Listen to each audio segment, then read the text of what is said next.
On dit que l'Amérique est le pays des opportunités.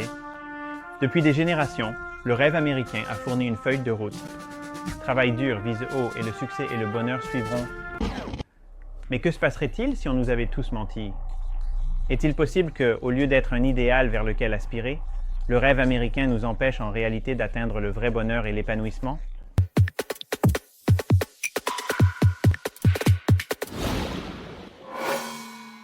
Le rêve américain, tel que nous le connaissons aujourd'hui, remonte à 1931. La Grande Dépression dévastait les États-Unis, les banques s'effondraient, les familles perdaient leurs maisons et l'économie semblait désespérée. Malgré toutes ces difficultés, l'historien et banquier d'investissement James Truslow Adams a décrit une vision pleine d'espoir.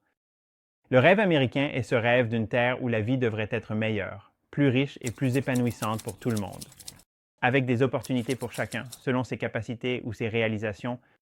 C'était une promesse de mobilité ascendante prévisible, une société où chacun pouvait réussir grâce au travail acharné et au talent. C'était en contraste frappant avec l'Europe, où des systèmes de classe rigides signifiaient que la richesse et le statut étaient transmis, souvent, de manière très littérale, de père en fils. La primogéniture, une pratique courante en Europe, transmettait l'ensemble des biens aux fils aînés, ce qui signifiait que les fils cadets, et surtout les filles, n'avaient guère d'espoir de succès financier dès leur naissance. La noblesse européenne et l'Église ont encore freiné la mobilité économique à travers des normes sociales, des impôts restrictifs, des dîmes religieuses et un accès limité à l'éducation et au mentorat. La mobilité ascendante pour la plupart des Européens était tout simplement hors de portée. Mais aux États-Unis, c'était la terre promise pour de nombreux immigrants. Au début des années 1900, votre origine ne fixait pas vos limites. Tout le monde avait le potentiel de s'élever au-dessus de sa condition. Pendant la Grande Dépression, ce rêve a donné aux gens quelque chose à quoi s'accrocher. Peu importe à quel point les choses devenaient mauvaises. Si tu retroussais tes manches et travaillais dur, tu pouvais construire une vie prospère. Après la Seconde Guerre mondiale, cet idéal a atteint de nouveaux sommets alors que l'économie prospérait. Le rêve américain était partout, dans les publicités, les films, les discours politiques, tous renforcés par des histoires de succès plus grandes que nature, qui sont devenus les visages du rêve américain, des hommes autodidactes et finalement des femmes, qui ont commencé avec rien et ont gravi les échelons jusqu'au sommet. Des icônes comme Andrew Carnegie, Henry Ford et le premier milliardaire du monde, John Dee, Rockefeller, et plus tard Oprah Winfrey, Steve Jobs et Elon Musk. Ils sont devenus plus que de simples personnes.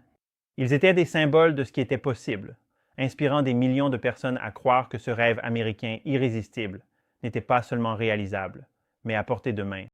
Ouvrez vos boîtes! Ouvrez vos boîtes! 1, 2, 3, tour! Prends une voiture! Tu prends une voiture? Tu prends une voiture. Tu prends Voiture! Tu prends une voiture? Ouvre une voiture! Tu prends une voiture. Le monde prend une voiture. Mais derrière ces promesses se cache une réalité plus sombre. Pour chaque personne qui a réalisé son rêve américain et atteint le sommet, il y a des milliers, voire des millions, qui se retrouvent dans une situation pire, pas seulement financièrement, mais aussi psychologiquement. Pourquoi?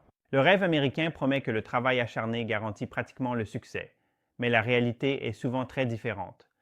Surtout pour ceux qui sont nés dans des familles à faible revenu, une étude massive menée par Harvard et l'UC, des économistes de Berkeley ont étudié 40 millions d'enfants nés aux États-Unis entre 1980 et 1991. En utilisant des dossiers fiscaux, ils ont examiné la richesse des parents lorsque les enfants grandissaient et ont comparé cela aux revenus réels des enfants devenus adultes à l'âge de 30 ans. Cela leur a permis d'examiner comment les circonstances économiques ont évolué au cours de 3 décennies. Les données ont montré que pour ceux nés dans les 20% de familles les plus pauvres, seulement environ un enfant sur 13 parvenait à entrer dans les 20% les plus riches.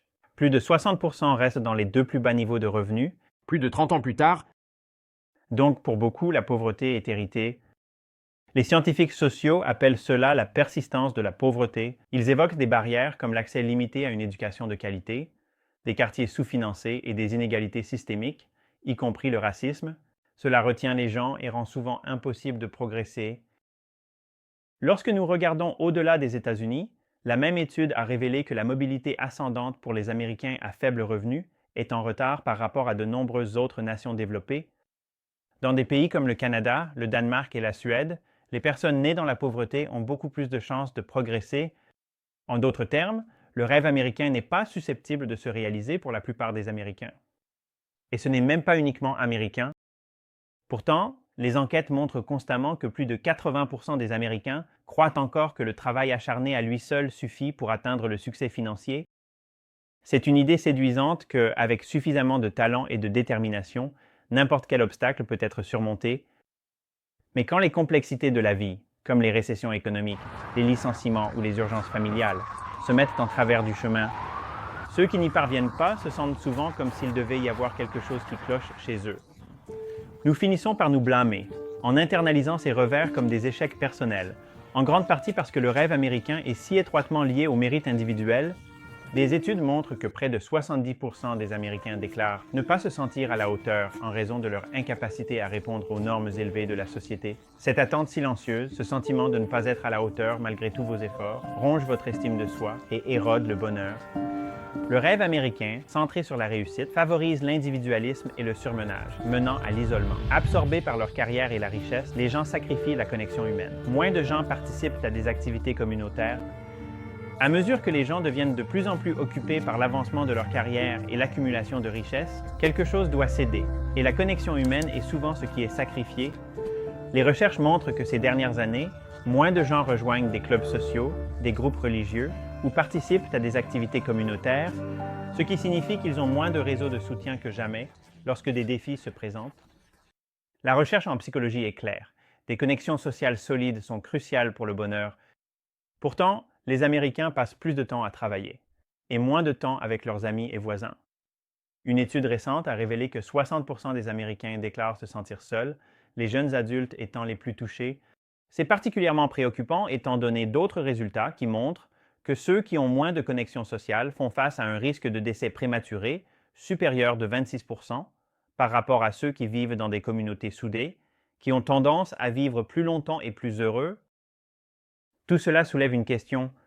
Si le rêve américain nous pousse vers des sentiments d'échec et, en fin de compte, vers l'isolement, la solitude, et même à nous tuer prématurément, comment pouvons-nous le considérer comme un chemin attrayant vers le bonheur? Il semble qu'il soit temps de le repenser complètement. Et si nous réimaginions le rêve américain, mais en le centrant autour du bonheur et de l'épanouissement, alors peut-être qu'il est temps d'appeler cela le rêve mondial, puisque ces objectifs sont fondamentalement humains et non uniquement américains. À quoi cela ressemblerait-il en se basant sur les recherches en sciences sociales des 2 dernières décennies? Tout d'abord, bien que nous devions clairement aller au-delà de la richesse comme objectif final, nous ne pouvons pas ignorer le fait que tout le monde a besoin d'une base initiale de stabilité financière. La recherche établit constamment un lien entre la pauvreté et des niveaux de bonheur et de bien-être plus bas. En fait, des études montrent que les personnes vivant dans la pauvreté déclarent des taux de dépression et d'anxiété jusqu'à 40% plus élevés. Ce n'est que lorsque les besoins financiers sont essentiellement satisfaits que les gens peuvent commencer à atteindre un véritable bonheur et un épanouissement plus profond.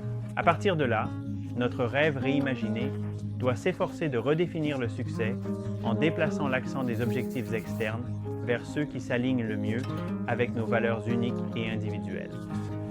Des recherches ont montré que les personnes qui priorisent des objectifs intrinsèques, comme la croissance personnelle ou la maîtrise de nouvelles compétences, entraînent une satisfaction de vie 20% plus élevée, car la poursuite d'objectifs internes est intrinsèquement plus significative et leurs récompenses sont plus durables.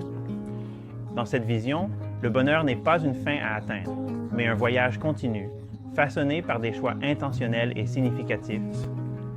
Aligner les objectifs sur les valeurs aiderait à contrer la pression constante de la comparaison sociale.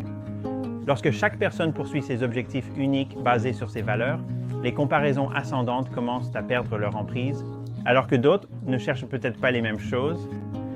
Pour créer un rêve réimaginé encore plus convaincant, nous devons redonner la priorité à notre connexion avec les autres. Cependant, ce que cela représente pour chaque personne peut varier énormément. Les chercheurs ont découvert que les liens sociaux réduisent le risque de dépression et peuvent même prolonger la durée de vie. Des pays comme la Finlande, le Danemark et les Pays-Bas privilégient le bien-être collectif et ils se classent constamment parmi les plus heureux. Montrer qu'une forte orientation communautaire soutient la croissance individuelle sans la pression incessante de réussir par soi-même. En fin de compte, le rêve que nous poursuivons façonne les vies que nous menons. En adoptant une vision qui privilégie le sens, l'épanouissement et la connexion plutôt que la richesse, le prestige et l'accumulation, peut-être pouvons-nous redécouvrir un véritable chemin vers le bonheur, en espérant qu'il laisse de la place pour tout le monde. Comme l'a écrit Albert Schweitzer, un philosophe, médecin et humanitaire, en 1936, le succès n'est pas la clé du bonheur. Le bonheur est la clé du succès.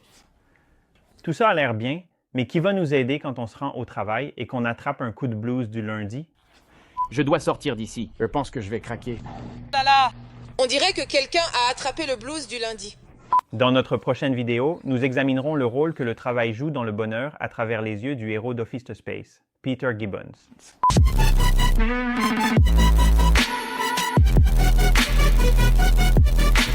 Il y aura beaucoup de spoilers, donc si vous ne l'avez pas encore vu, allez le regarder. C'est drôle. Et ensuite, cliquez ici pour approfondir. Toutes nos références et nos livres recommandés sur ces sujets sont ci-dessous. Acheter par l'un de ces liens nous aide à faire grandir la chaîne sans aucun coût pour vous. Merci beaucoup d'avoir regardé et jusqu'à la prochaine fois, restez curieux et restez humains.